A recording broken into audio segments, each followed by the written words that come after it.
Ave Amicus. Have you ever joined a militarized cult? Do you enjoy hoarding things? Do you deserve stuff that others just don't? If you answered yes to any of the above, have I got the faction for you? Allow me to introduce the Brotherhood of Steel.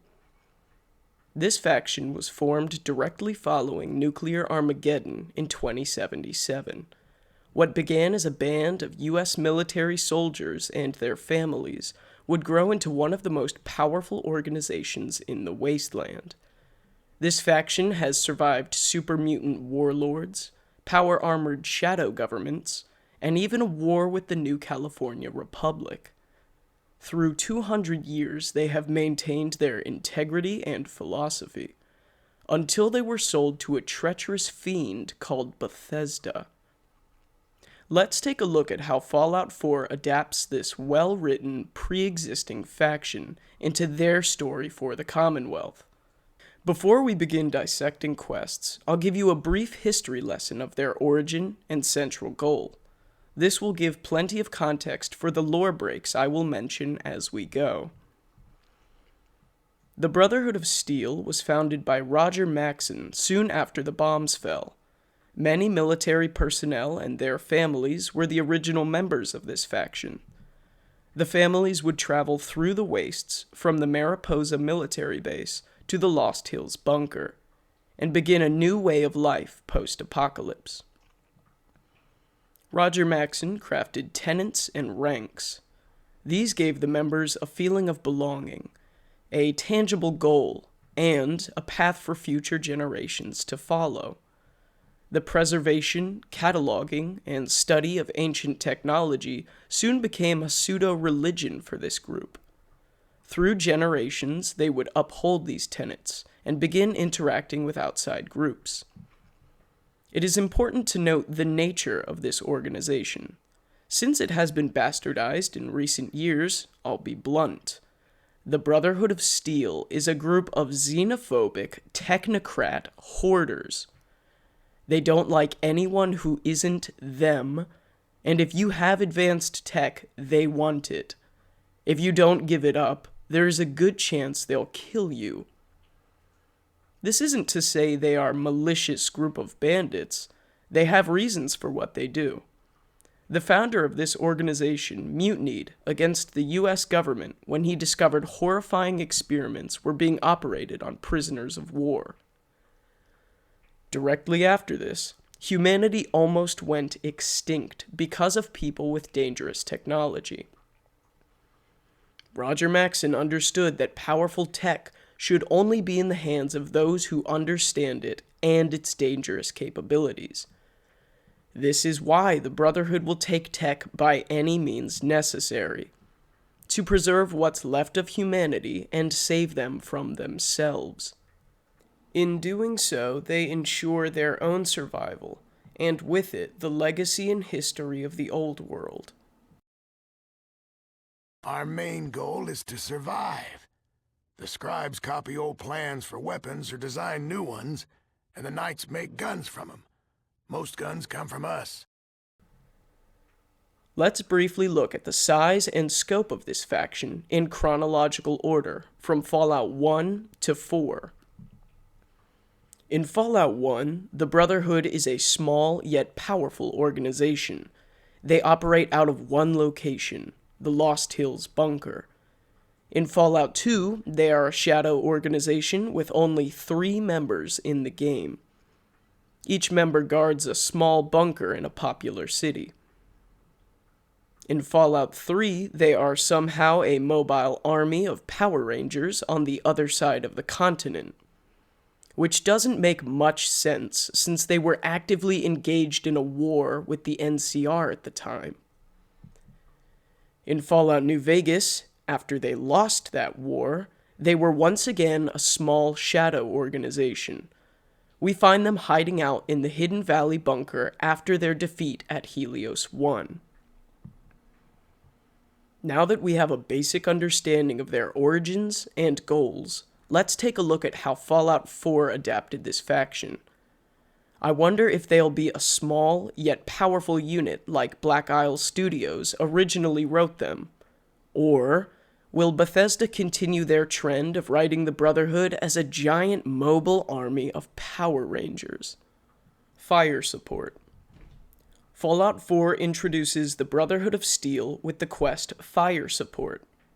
The player is directed to listen to the radio frequency AF95 and directed towards the Cambridge police station. Here they encounter a power-armored Brotherhood soldier, a soldier in a jumpsuit, and a scribe. These soldiers are engaged in a conflict with waves of feral ghouls. The player joins in the battle until the ghouls have subsided. The power-armored soldier addresses us as a civilian and asks what our business in the area is. Credit to the Brotherhood for at least carrying their suspicious nature into this game. After a brief dialogue, the Paladin asks for our assistance in retrieving a deep-range transmitter for their radio.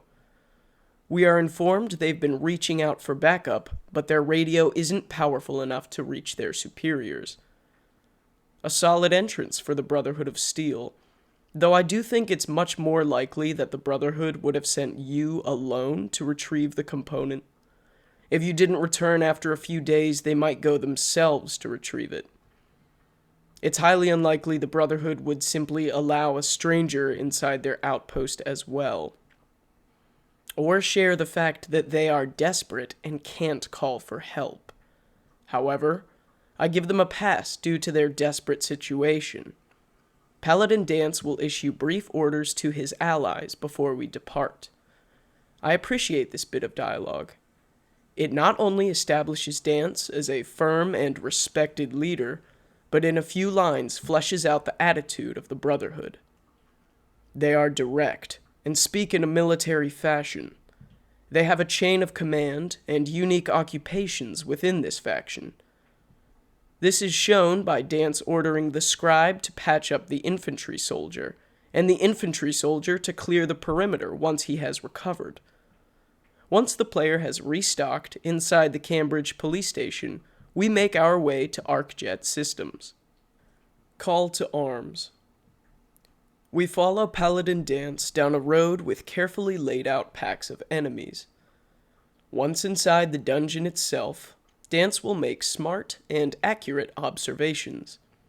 He mentions how ArcJet Systems has technology that the Brotherhood would be interested in, mentioning how he will mark this location for a sweep. In the very next room, we see dead Protectrons. Dance notes that there is no spent ammunition or blood visible. From this, he deduces that the intruders must not be human, most likely institute synths. The introduction to Dance builds a very resourceful, efficient, and competent character. He has a very strong introduction. Let's see how they develop this character from here. We proceed to the rocket engines. Dance tells the player to get the power back on while he stands guard. While we boot up the auxiliary power, Dance is assaulted by a large force of synths. The player is directed to power up the engine above Dance, incinerating the synths while trusting in Dance's armor to withstand the inferno. It's a neat spectacle, but I believe Paladin Dance's armor would have melted under a rocket engine. In fact, just for fun, I looked it up. The internet told me rocket engines' combustion temperature is approximately 5,800 degrees Fahrenheit, or 3,200 degrees Celsius for those across the pond. And titanium, which is the strongest plating T-60 power armor can equip, melts at 3,034 degrees Fahrenheit, or 1,667 degrees Celsius. In short, the Paladin should be toast. But, and this is a crucial but, this quest does something amazing for Fallout 4. You may not know this, but you don't have to turn on the engine. This quest allows the player to leave the engine and assist Dance in a firefight. The engine never ignites. We shoot down the synths with Dance and continue on our way. This shouldn't be overlooked or undersold. Very few quests in Fallout 4 give the player unmarked alternative routes to complete the objective. The admittedly cool yet nonsensical cinematic moment is completely avoidable. A player who thought, "Fuck the generator, my comrade needs help," and ran to offer cover fire is not discouraged for doing so. I do take issue with the player's dialogue lines when we speak to Dance after the engines have fired. Our character frantically shouts, "Oh my god, are you alright?" Oh my god, are you alright? God. Thanks for writing my player's reaction for me, Bethesda. Our character, who they wrote with combat experience, cannot keep their cool in this situation. If the player follows the intended path, we must shout frantically at Dance. We cannot be unbothered, uncaring, or dismissive of Dance's sacrifice. What if the player hates the Brotherhood and is planning on stealing the tech and killing the Paladin? Nope. The player character runs out and calls to Dance in a panic. This is just so lame. Let's move on. Once we exit ArcJet Systems, Paladin Dance will stop to talk to us. He requests we give him the deep-range transmitter. A real Paladin would never have let a filthy wastelander handle that tech while he is standing right there, but it's not a big deal. As a reward, he gives us his personal laser rifle. I will note, the name Righteous Authority is unequivocally badass. But they could have at least made the gun a different color. A red and black laser rifle with the Brotherhood crest would have been a nice touch. After we say thank you, like we just received a compliment, Paladin Dance makes a very persuasive pitch to join the Brotherhood of Steel. This I find a little abrupt. In Fallout New Vegas, we could join the Brotherhood only after aiding them several times, or helping orchestrate a transition of power within the faction. In Fallout 2, you never join the Brotherhood, as they are basically a shadow faction. In Fallout 1, the player couldn't join if they had 3 or less intelligence, and they were sent on a suicide mission. You have to go to the ruins of the Ancient Order, that's south of here. You've got to go inside and bring back something that proves that you were there. You'll do it? You will? Great, just bring it back here. Good luck.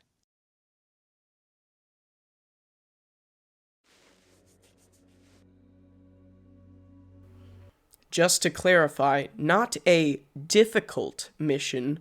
The Brotherhood never expected us to return alive. Only when the player happens to survive it do the Brotherhood allow them entry. And Fallout 3's Brotherhood is a joke.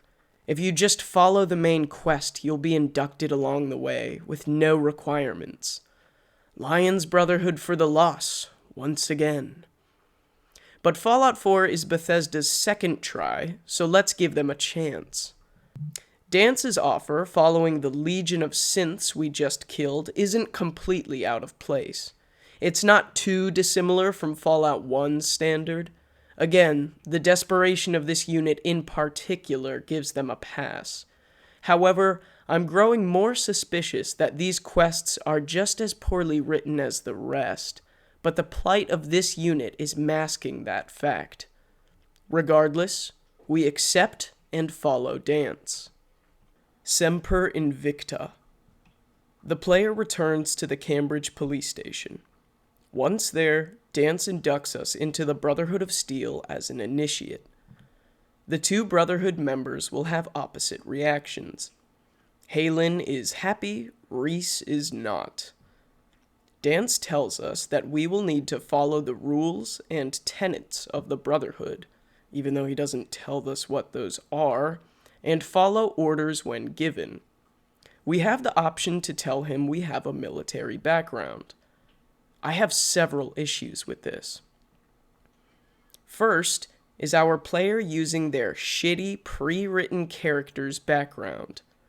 I haven't played a female Brotherhood of Steel playthrough, but I'd imagine Nora doesn't have this dialogue option. The second problem is our military background's relevance to dance. He says good and then moves past it. But shouldn't he have raised the question, what military? Remember, he is an NPC in the year 2287. He shouldn't know the military refers to the United States military from centuries ago. The obvious military that would come to mind is the New California Republic, which should make Dance extremely suspicious, given the past war between the Brotherhood of Steel and the New California Republic. A war his faction lost.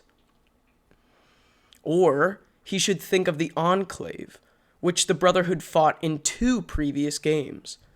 But Dance doesn't question this resume. The military is accepted positively, without question. All that competence just went out the window for Paladin Dance. He inducts this stranger he's known for a day with military experience into the faction. We are told the infamous phrase ad Victoriam. Dance explains that it's Latin for to victory. I'll come back to this phrase later. For now, Paladin Dance tells us to find work via Rees or Halen.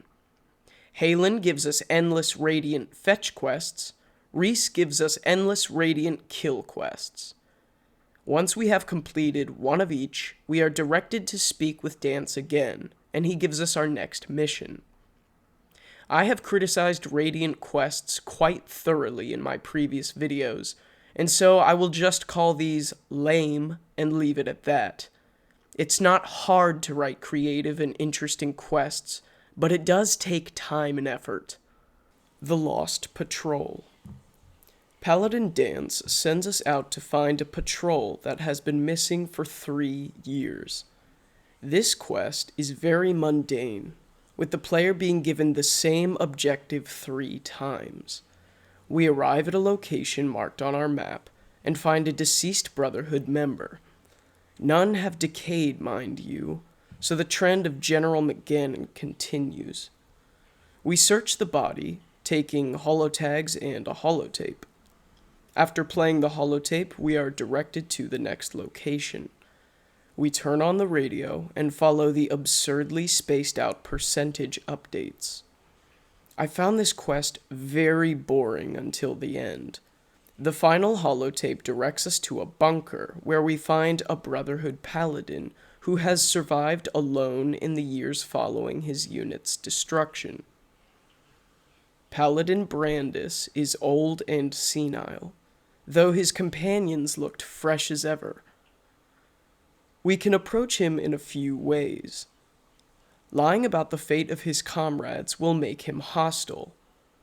Through a very difficult speech check, the player can convince him to return to the Brotherhood. The conclusion is neat, but the entire journey to get here was stale and uninteresting.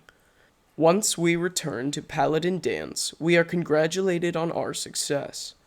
Paladin Dance will comment on Paladin Brandis's survival and return. He takes the holotapes and the quest concludes. Here the Brotherhood will stall until the player has killed Kellogg. We can assist with endless fetch quests or endless kill quests, but nothing beyond that.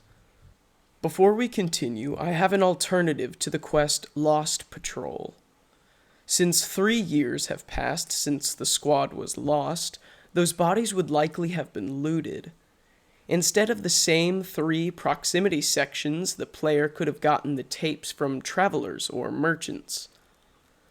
Perhaps instead the player is sent to the first holotape, then must travel to Diamond City to find a merchant of pre-war artifacts and tech.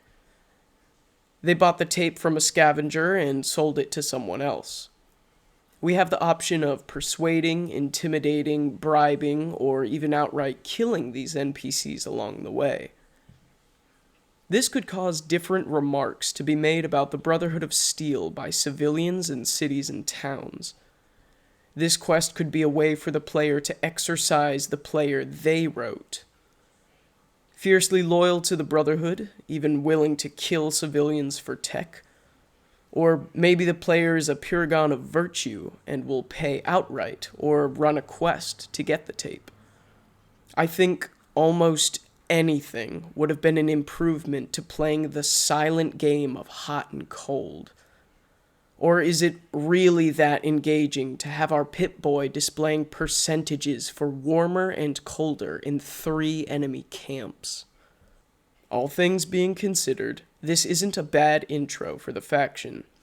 They seem to be, at least loosely, following the Brotherhood's traditional doctrine. They do an excellent job at portraying the strict militaristic culture and loyalty of the team. Shadow of Steel. Once the player has killed Kellogg, we will see the Brotherhood airship arrive. With a vertibird escort and the booming voice of Maxon echoing around us, it is a powerful scene. I do find the Zeppelin a little silly. The Pridwin is a cool concept, but I think it's a little too outlandish for the Brotherhood of Steel. I feel like they would have had a giant tank that was a portable city, or repaired a pre-war battleship or aircraft carrier. I mean, they could have gone from New California to Texas and sailed a boat around the Florida Peninsula to Boston. Imagine an aircraft carrier off the coast, in the same spot with enough room for all those vertibirds we see. But I didn't write the story, so they have their Zeppelin, which I feel is one of the worst choices for military travel, considering it's one of the only modes of transportation that can pop. Just look at Zeppelins in World War II, and we have lasers and mini-nuke launchers in Fallout. The player will once again be directed to listen to the military frequency. We are told to speak with Dance at the police station. I do appreciate that upon our arrival, the police station is buzzing with guards and power-armored knights. The Brotherhood members are given immersive and interesting dialogue. They comment on the blast marks, indicating this position had to defend itself from attacks regularly. Others will comment on the importance of bolstering the police station's defenses. I appreciate these lines from the Brotherhood members. The writers took care to add competent voice lines that point out the changes and differences your character has made on the world. It rewards and reaffirms the player's progress through the game as well as through the faction itself. Once we speak to Paladin Dance, we head to the roof for a ride. It seems we have been summoned to the Pridwin by Elder Maxon himself. We board a vertibird and take a long flight over the Commonwealth. I do enjoy the use of the vertibird. I think its use here is neat. The infinite ammo minigun is also a novel bonus, and it's fun to use for the first time. This travel sequence is fine. I feel this sequence is all too often paired with the turret quest that is to come. Unlike the turret sequence quest, this use of the vertibird is wholly justified. After all, we should get a Commonwealth limo ride to see the boss. Once we have arrived at the Pridwin, we are introduced to Lancer Captain Kells, the captain of the ship. He is suspicious of how quickly we have joined the organization, and honestly, so am I. We assure him we are chill and respectful, then head inside the ship. We listen to Maxon give a powerful speech about the Brotherhood's reasons for being in the Commonwealth. Once he has finished, we speak with him one-on-one. With no guards around him, it would be very easy for an assassin to kill him. If I wanted to, I could cut the head off the Brotherhood now. It would be beyond easy for a synth courser to impersonate a Brotherhood member and walk right up to Maxon, disguised as I am, in power armor, weapon in hand. But moving past that fact, Maxon tests our conviction and praises our accomplishments. Then he promotes us to knight. I take issue with this. I find it very hard to believe this Elder Maxon would just throw ranks around like this. In the very next room, we can see the cadets being trained in the upper levels, and a powered armored unit worrying about being late. I do not at all get the impression that the rank of knight means nothing around here. These people clearly live and breathe Brotherhood of Steel. They work for the Brotherhood their whole lives and would be honored to be given the rank of knight. I could understand us being given training and serving under Dance for a time until we became knight, but simply completing one quest and being sponsored by Dance is all we need to become a knight in the Brotherhood. In my playthrough, I went from fire support to Shadow of Steel within 3 in-game days. The Brotherhood has had 3 days of knowing my existence and I am a knight. When you give out ranks like Flintstone Gummies, the General of the Minutemen comes to mind, it diminishes the worth these titles have. It's also not as if this faction of the Brotherhood of Steel is needing troops. They traveled here with their whole army. They don't need to be recruiting dirty wastelanders. After we speak with Maxon, the player is sent to meet the crew and learn the layout of the Pridwin. The airship is very well done. We can see many different branches of the Brotherhood, and everyone works at a quick pace. It lends credence to the faction's militarized culture and the preparations for war. Tour of Duty. The player is sent to familiarize themselves with the crew of the Pridwin. I enjoy all the NPCs we are sent to meet. They are each different and follow a stereotype for their role. First we meet Captain Cade, the medical officer. I do hate how the game gives us the question of whether we've diddled anything non-human, but doesn't give us the option to say yes. No ghoul fucking players allowed in this game. Next we meet Proctor Quinlan, a nerd. You can tell he's a nerd because he's scrawny with glasses. He's the bookworm tech scholar of this chapter. Next we meet Proctor Tegan. He's an interesting character. He has a bit more personality than the rest. He is locked in and runs the Brotherhood Depot in the Pridwin. Finally, we meet Proctor Ingram. I really enjoy the detail that Ingram wears a power armor frame at all times because she is disabled. If you look closely, she does not have enough leg, and the suit compensates for that. Show no mercy. We meet with Elder Maxon. He informs us of a fort nearby the Pridwin that has stores of mini-nukes. Not only would this be useful for the Brotherhood's campaign, but clearing the occupying super mutants is killing 2 birds with 1 stone.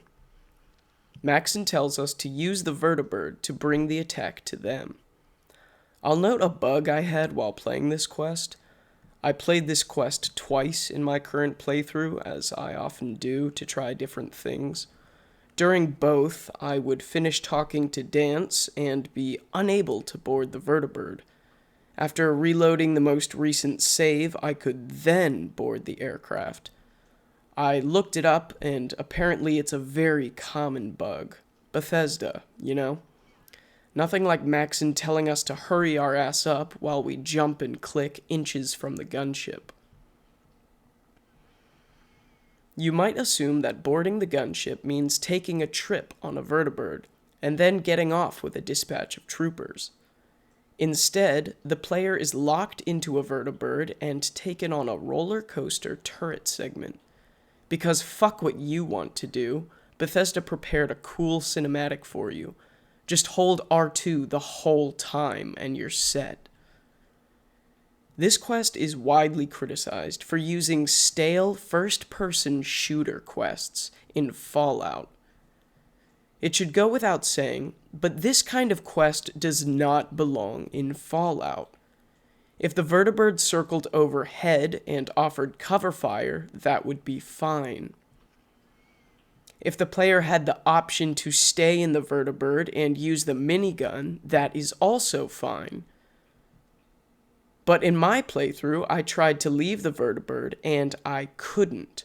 You are locked into that aircraft until the behemoth goes down, or you do. This feels very reminiscent of the Brotherhood's introduction in Bethesda's previous Fallout title. Fallout 3 also had the player kill a behemoth in a very scripted cinematic event. Instead of giving us an insta-kill bomb, we are strapped into a slow-moving turret.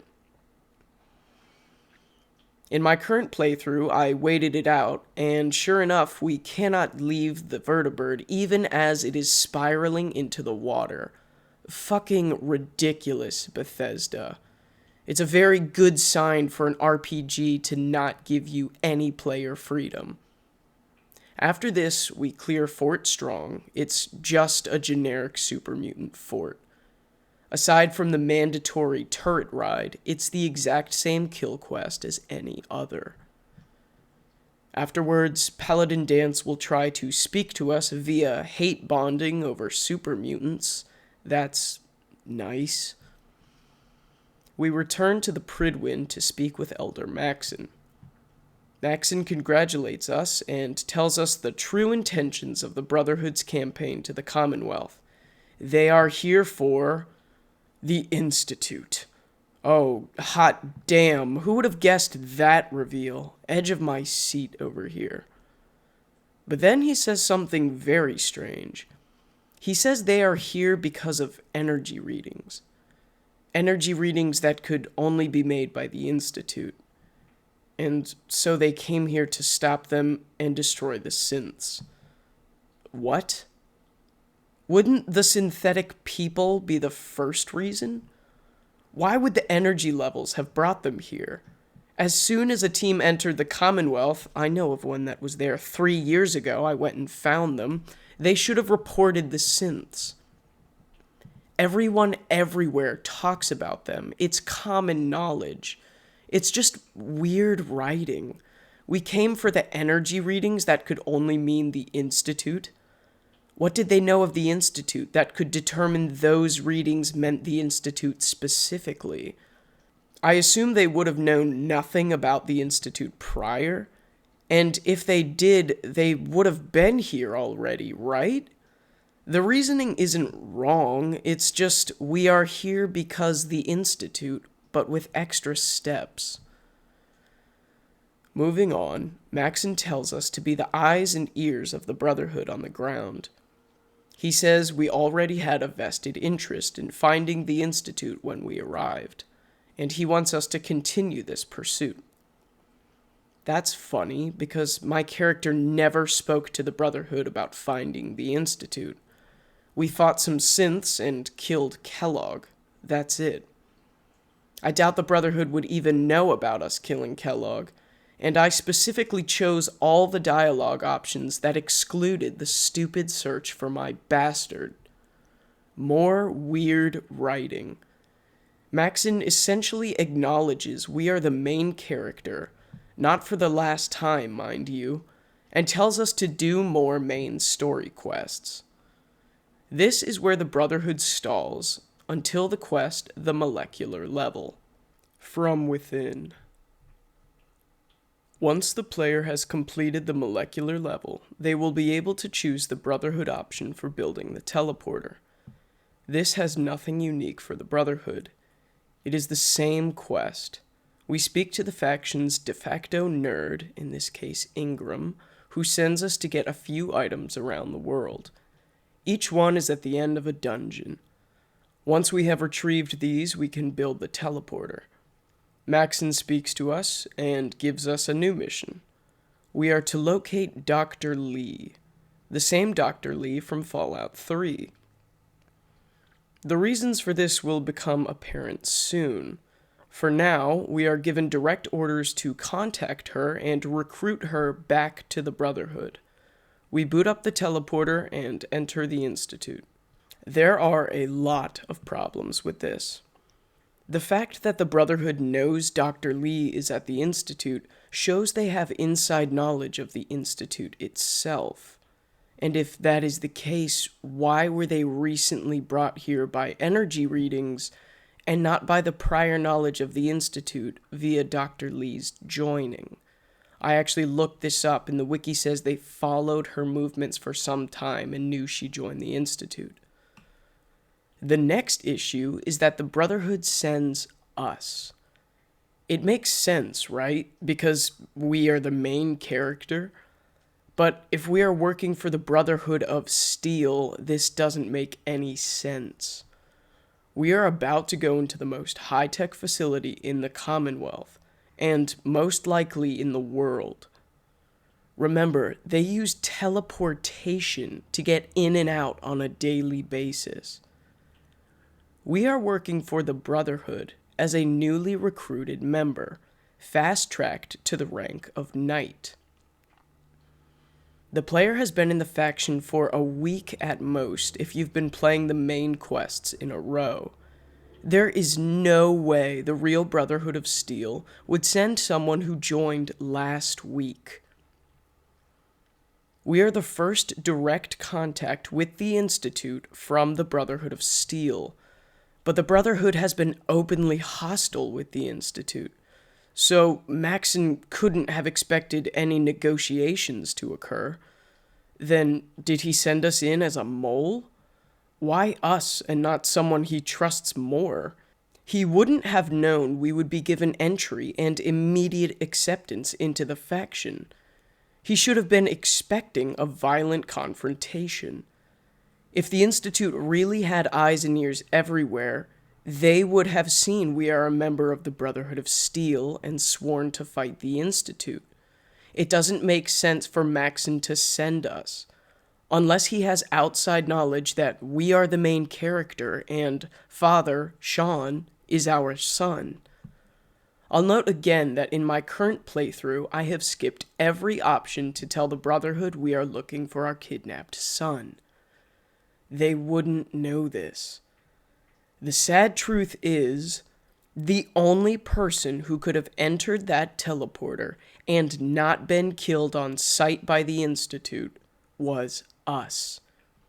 And we happen to be the one Maxon chose because we are the main character. For cheap video game logic, it makes sense. For the pre-existing faction, the Brotherhood of Steel, it does not. The Brotherhood would never send a week-old recruit on a mission like this.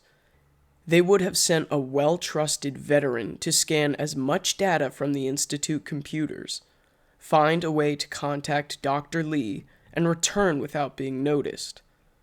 Like I said, combat would be expected from the Institute, so it doesn't make sense that Maxon tells us to locate Dr. Lee unless he knows that Father is our son and that he will accept us into the faction with open arms. We are part of the Brotherhood. Maxon knows that. He would expect us to be killed on sight. It just doesn't fucking add up. It's like 5 things are going wrong at once, put into one quest, for the obvious reason of us being the main character. The writers didn't take the time to ensure this scenario made any sense. The Brotherhood is acting against their beliefs for a vague goal that should be unattainable for anyone they send. After we enter the Institute, indistinguishable from any other Brotherhood Knight, we meet our son. We first have the cheap reveal that the child abomination isn't our son, but I went over that in my previous video. We begrudgingly spare Father's life until we can find Dr. Lee. We walk right to Dr. Lee without any problems whatsoever. Sure is a good thing Maxon went against Brotherhood standards and chose the main character for this mission. The player speaks to Dr. Lee and convinces her to return to the Brotherhood. We have this conversation at full volume inside the Institute. Nobody notices or cares. Immediately after I convince her to leave, I began shooting the place up. She doesn't care that we massacre her colleagues immediately after our conversation.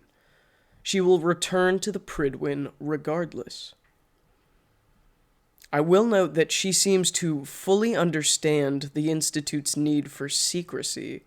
She, especially as an outsider not born into the Institute, should be understanding and comfortable with this. However, the way we convince her to return is by pointing out that the Institute hides information from her.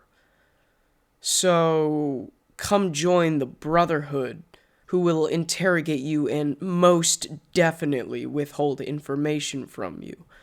It's just not a great reason. Outside the Wire. This should honestly just have been combined with the quest From Within. This is the Brotherhood version of the quest to load a holotape and return to the faction's de facto nerd. That's it. There's nothing more to it than that. Liberty Reprimed. We return to the Brotherhood with Dr. Lee and the Institute intel. We are given our next objective. The Brotherhood has been burning the midnight oil, crafting their solution to end the Institute. And it is this: a giant, patriotic robot. The same one from Fallout 3, Liberty Prime. It was a stupid idea in Fallout 3, and it's just as silly here. Fallout has always had futuristic elements with its science and energy weapons.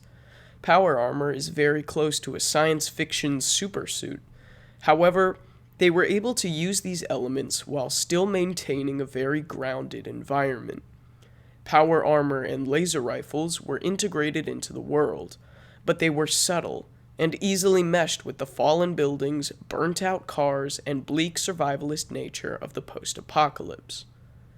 Giant, aggressively patriotic Optimus Prime robots that throw nukes and shoot enormous red lasers from their eyes do not fit this aesthetic. This is just absurd. Fallout has always had dark humor and pop culture references, yet they were carefully implemented to keep the world grounded. Why couldn't we have built a giant tank or made some kind of vertibird 2.0?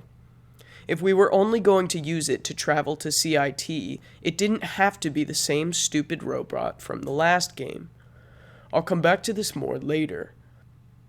For now, the player is tasked with convincing Dr. Lee to work on Liberty Prime for the Brotherhood. There is a failsafe in case we fail this encounter. The failsafe is just a different doctor we can use. I do appreciate that we have the option to tell Lee we will shoot her if she doesn't help. This falls right in line with the old Brotherhood of Steel. I've seen people online take issue with this writing, citing the Brotherhood as being a tyrannical, occupying military force. To that I would say, yeah, the Brotherhood is invested in taking all the technology so that nobody else can have it. Once again, the Brotherhood is a faction of xenophobic technocrat hoarders. If you have tech they want and you don't give it to them, they'll kill you and take it. They are not altruistic Power Rangers who defend the weak and collect circuit boards in their free time. The seizing, cataloging, and studying of technology is like a religion for them, and they are zealots for this religion. We capture what is essentially a turncoat scientist who has incredible intel on both factions. The real Brotherhood would keep them on a very short leash if they ever let them go at all. They definitely wouldn't let that scientist leave a second time. Keeping them hostage and demanding intel and cooperation falls in line with Brotherhood goals. We convince Lee at gunpoint, then we are tasked with building the electromagnetic actuators. Big surprise, we find the part at the end of a dungeon. The player is also required to use the settlement building system to craft these, which I guess is a neat and fitting use of the settlement builder. After we've constructed these, we must now arm the giant robot. Unfortunately, all the mini-nukes we gained from Fort Strong don't work on Liberty Prime. We need to go to the Glowing Sea and complete another dungeon for special mini-nukes. One radiation dungeon later, and Optimus Prime is powered up and ready to go. Luckily, our hostage, Dr. Lee, has not sabotaged the project as we might expect. The truth is, there is no difference in the quest depending on how we convince Dr. Lee. A few lines from Ingram and a sulky attitude from Lee are the only difference we see in reference to convincing or threatening her. Wouldn't it have been interesting if the way we treated Lee had an actual effect on the project she is working on? Maybe Lee sabotages the robot, and his legs won't work. Instead of him walking to the Institute, he is carried by vertibirds. Or maybe she rigs his bombs to explode once they reach CIT, opening a path to the Institute, but the Brotherhood can never use Prime again. This way, the objective of entering the Institute is unhampered, but we still see a consequence for our choices.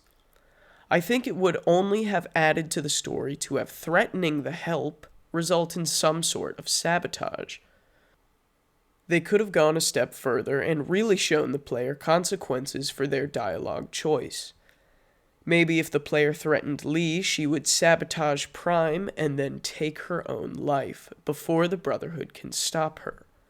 She gets her revenge, denies the Brotherhood all the information she carried, and refuses to be kept as a captive.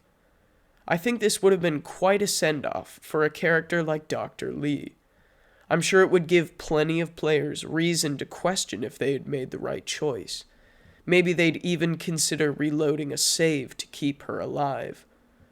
Consequences like this, remember Necropolis, would add a great deal of immersion to the game. I don't know about you, but I think someone would behave very differently if they were convinced or threatened, more so than a couple of grumpy voice lines. Blind Betrayal. This quest is easily top 5 in this entire game. Some may consider it a cheap gag, but I think it fits and showcases some of the best dialogue in Fallout 4, despite this quest's glaring plot hole. Nevertheless, this will be a long segment. Now that Liberty Prime is functional, we return to Elder Maxon. This meeting takes a sudden turn, as we are not praised, but aggressively interrogated. Maxon questions our loyalty to the Brotherhood and informs us that Dance is a synth. Maxon is understandably skeptical of our loyalty, given Dance was our sponsor and our companion. He came to this conclusion because Dance's photo and DNA were listed on an Institute list of synths. Fallout 4 handles this exchange with the weight and solemnity it deserves.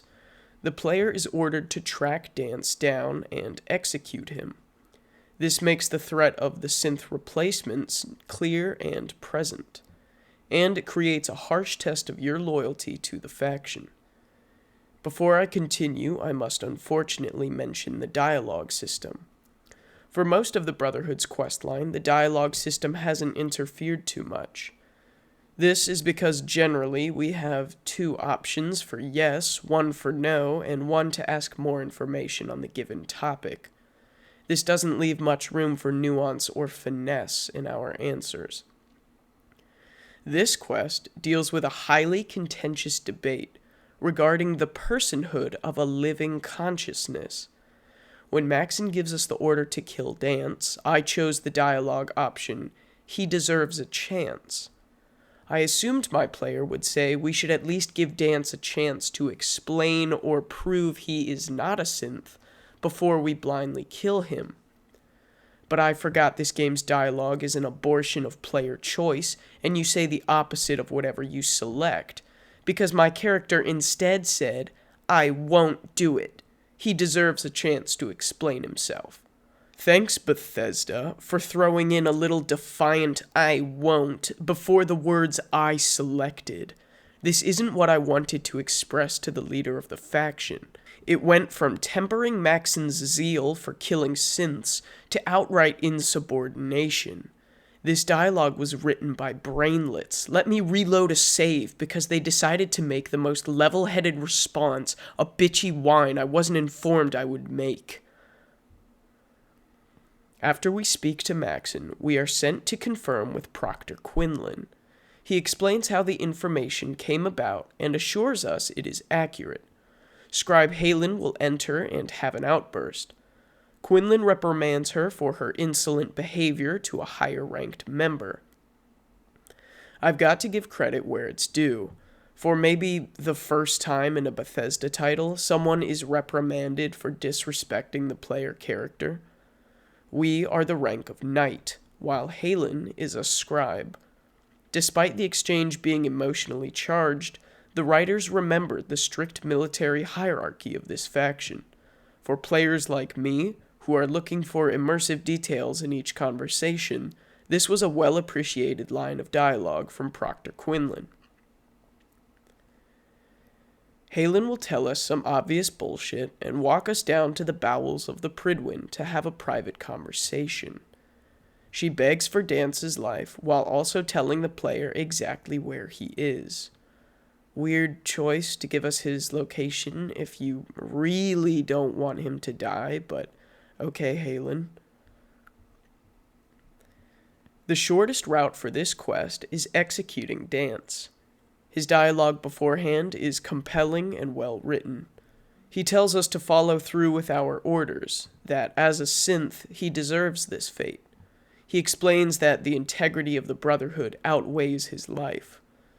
Dance tells the player he has never been more proud of us for following through with this order. He even kneels for his death. The scene is silent and solemn. It's treated with the depth it deserves. I was never a fan of Dance as a character, but his bravery in facing the truth of his identity, even in the face of death, was pretty gripping. Aside from the 3 times he overshared, he was a solid character and follower. Alternatively, we can spare Dance, which requires talking him into believing he is a force for the greater good in the world. He will agree and resign to flee the Commonwealth. I knew something was wrong when the main quest objective was to exit the building. Since this has never been an objective, instead it would say something like, meet Dance outside. This message on our Pip-Boy kind of spoils the surprise.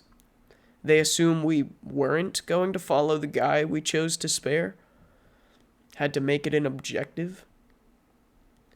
Anyway, moving on, we exit the building. We are confronted by none other than Arthur Maxon. He flew here on a vertibird to have a supervillain entrance. Once again, I find this dialogue to be very well written. Maxon's reasons for destroying Dance are nothing but solid time and time again.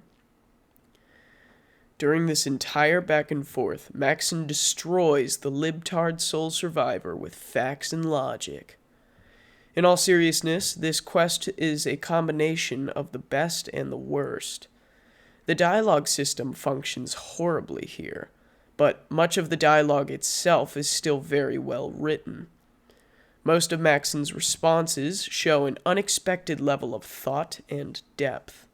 I must give credit where it's due. Whoever wrote Maxon did a good job.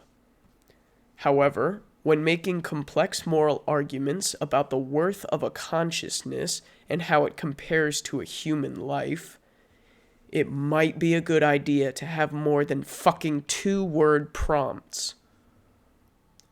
For the second time in this quest, the game has not informed me of the words my character will be saying.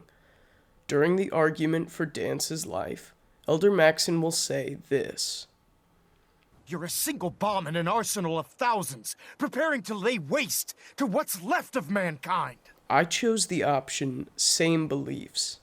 I assumed this 2-word prompt would be something along the lines of, we share the same beliefs. Synths are a problem, but this one is willing to work with us and could be a valuable asset.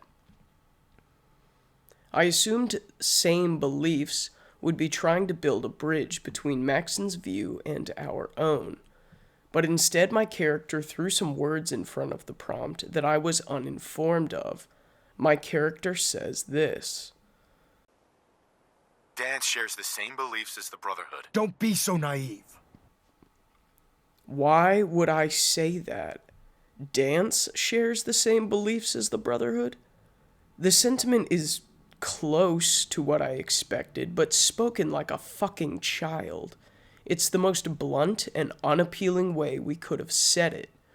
We are trying to convince Maxon that dance has some purpose or value to him. We obviously can't, and shouldn't be given the option, to sway Maxon on a philosophical level. Instead, we could play into his practical militaristic worldview. In other words, we can't convince Maxon that the synth is a human. Instead, convince him the synth serves a purpose.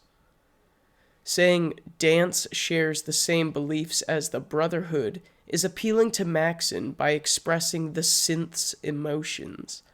This would mean nothing to Maxon, and he rightly brushes the comment off. This entire exchange is the perfect example of even when you have poorly written dialogue, a bad dialogue system can ruin it. Let's move on.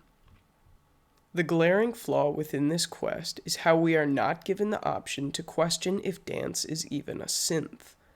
The DNA match is kind of a plot hole in this quest. Dance grew up in D.C. and joined to the Brotherhood during a recruiting mission in Rivet City. His DNA sample would likely have gone back to his childhood.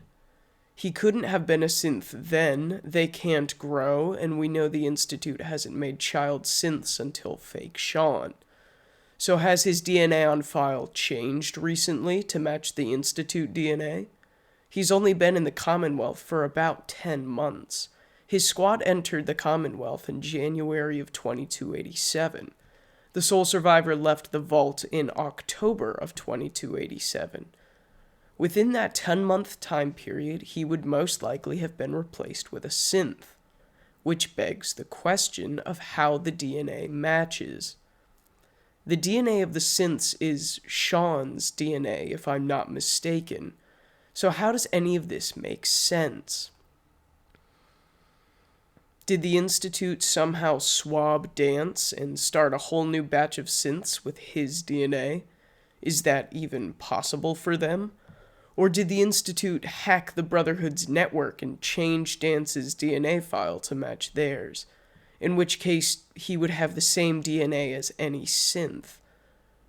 Or is the match simply that the Institute has human Dance's DNA?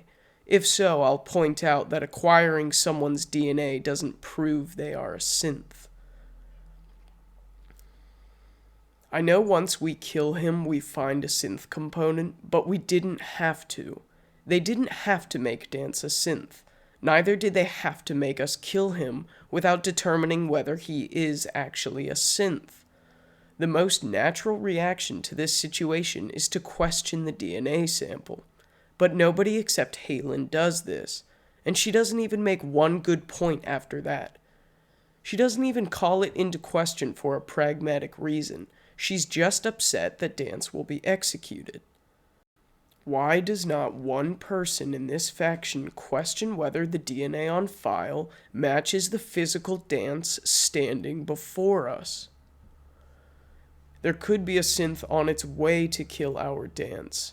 That synth could have died before it could replace him. The real Dance could be captured somewhere, needing us to save him. The Institute could have hacked the DNA logs. None of these are even a thought in any of the characters' heads. Maxon blindly orders an execution, immediately turning on one of his best men without verifying if the data matched the individual. Halen begs for mercy without offering one counter-argument, for which there are many, I just listed them. Proctor Quinlan doesn't question the DNA sample for any of the previous reasons, and everybody is content to kill or die without questioning whether the Institute's intel matched the individual. Despite everything I've said previously, the game does give us the option to convince Maxon to spare Dance. I think this was a mistake to add. The Brotherhood would not spare a synth, and if they did, they wouldn't allow them to walk away. That is antithetical to their beliefs and everything we have been shown from Maxon.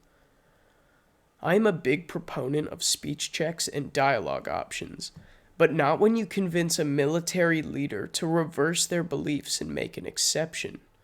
And don't say Legate Linnaeus, because we convince him he is at a strategic disadvantage, not to change his fundamental beliefs. The player's dialogue didn't even argue our point well. When you're trying to convince someone, you should appeal to things that matter to them. The player doesn't do that here. This is why defeating the Master and Legate Linnaeus work.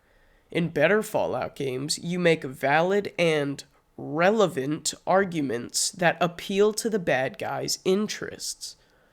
Convincing Maxon is essentially, but he's good though, until Maxon says, alright, fine. This option was most likely added because some people would have been too upset if a follower actually died in a Fallout game. In my playthrough, I killed Dance and returned to the Brotherhood. It is funny that Maxon won't appear outside the bunker if you kill Dance. I guess since he knew how Dr. Lee would play out, and he knows if we've killed Dance, he might be Santa Claus, or God, or they could have made him a hidden psyker, and that would honestly have been kind of interesting. Returning to the Pridwin, we are given Dance's rank, quarters, and even power armor.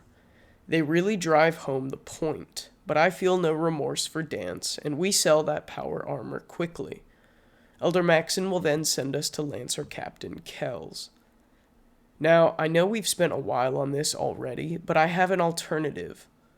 They could have written it so that the player has the emotional weight of executing Dance for being a synth, while keeping Dance alive.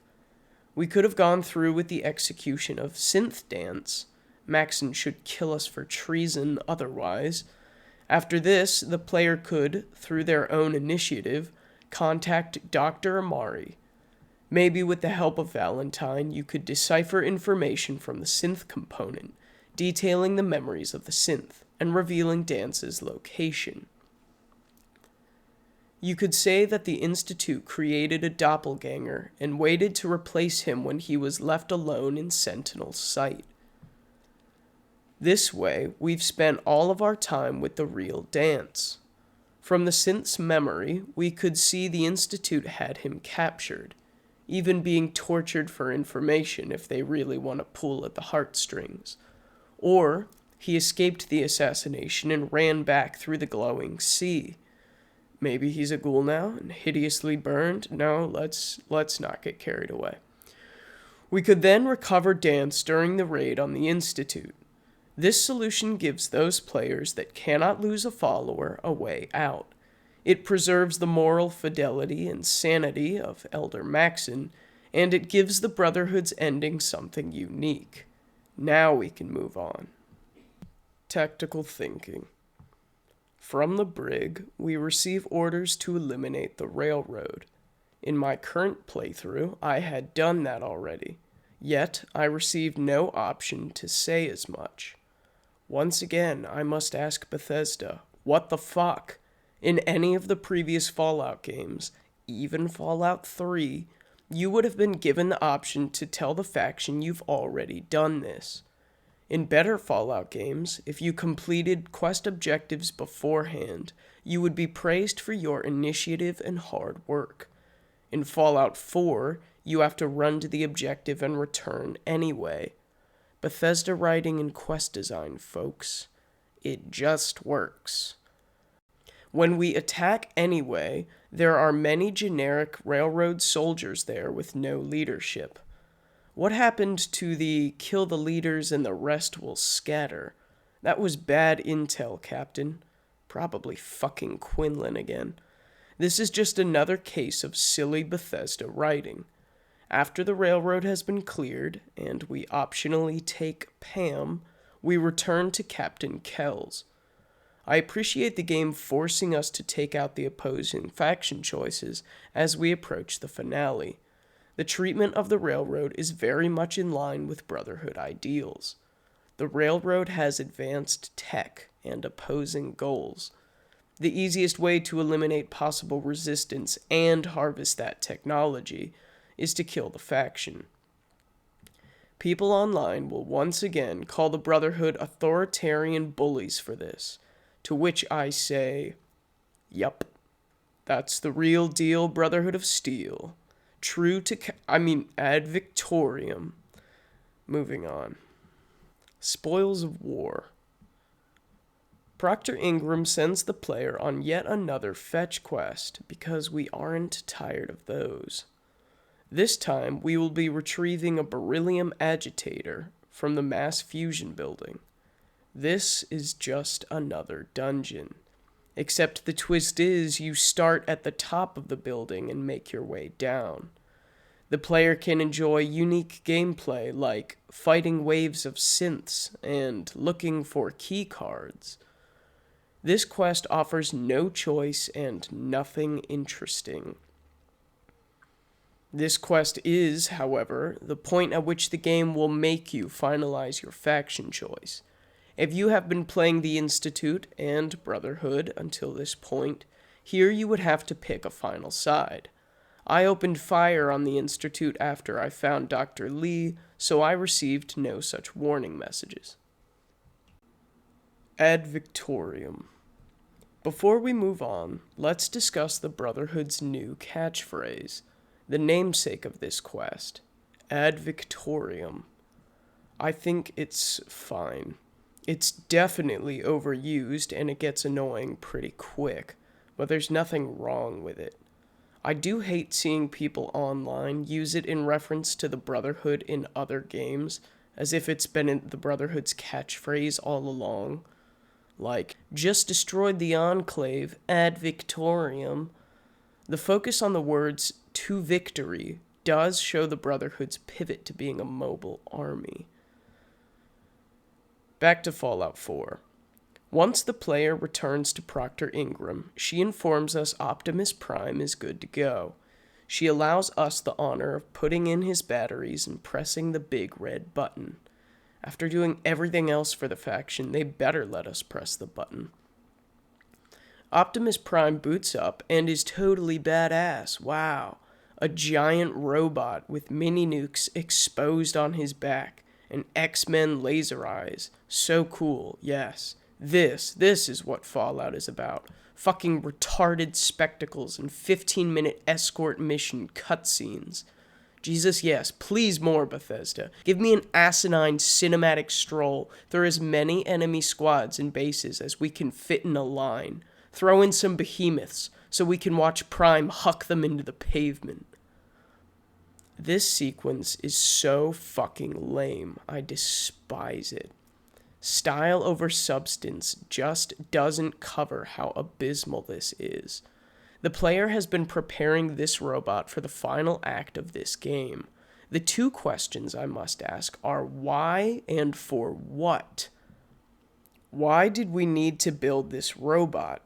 The obvious answer is they wanted to use the same fucking finale as their last game. Staring into giant metal calves while they slowly kill mobs on a crawl across the map is not engaging. Prime needs no help. He's literally invincible in the game. We just follow along. If you want to kill enemies, you'll have to try and get to them first, or Prime will just nuke them and slowly walk by. And for what? Because we needed his lasers and one special mini-nuke to create an entrance? They could have strapped his head to a vertibird and saved all the time and resources they put into building Liberty Prime. It's like if we needed to open a door, but the only key was welded to the hood of a car. So instead of taking the key off, we obviously spend our time searching through dungeons until we can find all the necessary pieces to build the car back, just to drive it to the door and then use the key. It's just so fucking dumb. If the spectacle wasn't the same garbage we'd seen before, or was even a little bit engaging, it wouldn't be so awful. but it's just the worst kind of Bethesda escort quest, where we have to fight with the game to try and engage the army of NPCs they put in our way. The Brotherhood is the most technologically advanced enemy of the Institute. Why did we have to use the giant walking laser? Like I said earlier, make a tank or an upgraded vertibird. We could have restored one or two of those tanks found throughout the map, mounted Liberty Prime's head onto some sort of cannon, and driven to CIT. You can keep your callback to Liberty Prime, but instead we are getting something new and interesting. The tank might actually require a ground force envoy to make the journey. Perhaps it has a health limit, and the player must protect it.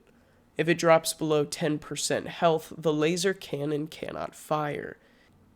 Get good or reload a save. Why didn't we make a super vertibird and mount the head of Liberty Prime onto that? The player could be sent to different vertibird crash sites to collect unique pieces or schematics. Once we've collected all the parts, we construct Sanctus Interitus, the Holy Destruction, an aerial gift of death to the Institute. Or, at least to open the door so we can go in and blow it up. We could have reversed the teleportation on some captive synths. Maybe we just bundle up a pile of captured synths and strap them with explosives. We hijack their teleportation and send them back to the Institute. Once they arrive, we detonate the payload. Squads of Brotherhood members could be waiting near the explosion site to make our assault. But I'm sure we all enjoyed the long walking sequence and fetch quests to get here much more than any of these ideas. Let's return to the Brotherhood. The nuclear option. Once the player has entered the Institute, we are directed to speak with Maxon. He tells us our next objective. We are to fight our way to the main reactor. Then he gives us a pulse charge and orders us to destroy the reactor upon reaching it. We will come back to this in a moment. First, let's discuss how this quest differs from the two alternatives. It does not. The second half of this quest is the exact same across all three factions. We enter the Institute and face very little resistance. The default nerd for our faction stays with the teleporter while we search for the reactor. We must go to Father's terminal to open the door. Then we must go through more doors until we reach the last room of this glorified dungeon. We place the charges on the reactor and teleport back to the start. The Brotherhood of Steel is then completely halted by a little Aryan child. This faction, like the others, will refuse to leave until we engage with fake Sean. The default nerd, after just hearing us tell the synth it's a synth, will still ask how we could possibly leave our human son here. This is just so infuriating. Why would she believe the child is our son in the first place? Because he said so? We are inside the enemy's human factory, you brainlet. It's not as if people haven't used children in warfare before. In Fallout New Vegas, NCR troops will actually tell a story of how the Legion will use children to carry out orders. Giving a bomb to a kid and then sending them to the enemy is evil karma warfare 101. But Fallout 4 forgot to try for realism in this game, and everyone behaves like fucking naive Power Rangers, so it's fine.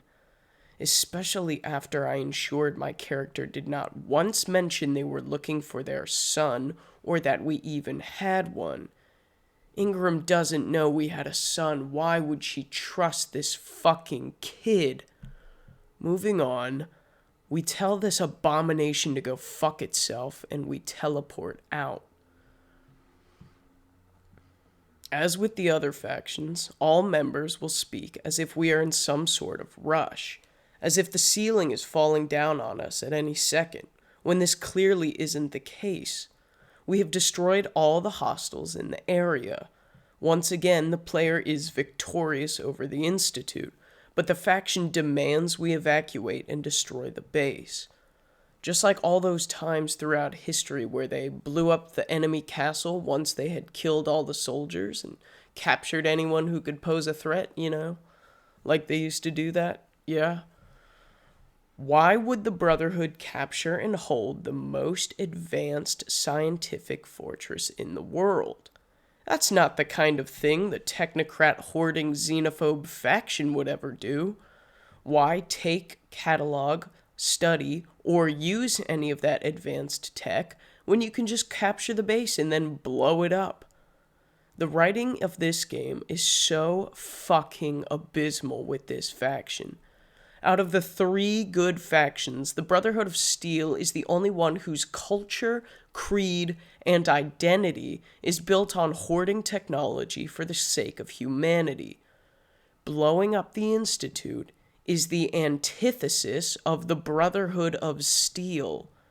This is the kind of thing the Brotherhood of Steel would fight against.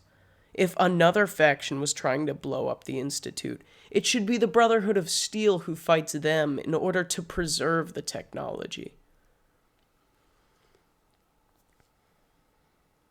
Once we report to the top of a building, we can watch the cinematic mushroom cloud and the generic end slides. Out of all the factions, the Brotherhood of Steel has the most anticlimactic ending. Maxon says 2 uninspired sentences and orders us to meet him back at the Pridwin. They didn't give him any sort of speech or sentiment about what just happened. It's so cut and dry. This faction becomes more and more shallow as time goes on. Once we return to the Pridwin, we will speak to Elder Maxon and Captain Kells, who give us bland congratulations and say we are being given the freedom to find our own way to help the Brotherhood. So that's it. Maxon also gives us the rank of Sentinel, but honestly I could care less about more titles. The faction ends and Maxon tells us we can keep doing Radiant quests, otherwise we can fuck off. This concludes the main story for the Brotherhood of Steel. This faction is incredibly disappointing. They do not act as the Brotherhood of Steel should. They recruit Wastelanders and promote them to top ranks when they shouldn't need outside conscripts. They brought their whole army here. Elder Maxon must have some hidden divination spells somewhere to know that sending our character would be the way to get Dr. Lee back. Dance's DNA makes no sense. Dr. Lee makes no sense. Liberty Prime is beyond silly, and blowing up the Institute is a smooth-brained solution, but it matches the rest of the writing. At least botching the Minutemen was failing at the creation of a new faction for the Commonwealth. But the Brotherhood of Steel has so much pre-existing lore and history behind it. Lore and stories I cared about. For some reason, many Bethesda fans will throw a hissy fit if you point out that their gods, Todd Howard and Emil Pagliarulo, don't understand Fallout. They don't. Or worse, they don't care. Many Bethesda fans don't even know that Bethesda didn't make Fallout. Tim Kaine and many developers from Black Isle Studios made Fallout 1 and 2. Bethesda bought the IP and made Fallout 3, scrapping the original Fallout 3, Van Buren, which looked really, really good. Then, Bethesda let some veterans back from Black Isle Studios to make Fallout New Vegas in just 18 months with a small budget. Now we are back to Bethesda's classic style in Fallout 4. But one thing is for sure, the faction of power armor wearing, laser rifle toting Power Rangers in this game is not the Brotherhood of Steel. When you butcher a faction that existed before, it feels very much the same as if you had butchered a character. I'm sure we can all think of characters in our favorite games or movies that have been rewritten and bastardized in recent years. This is no different, and Bethesda should not be given a pass for destroying a well-written and fleshed-out faction like the Brotherhood of Steel. And with that, Ave Amicus.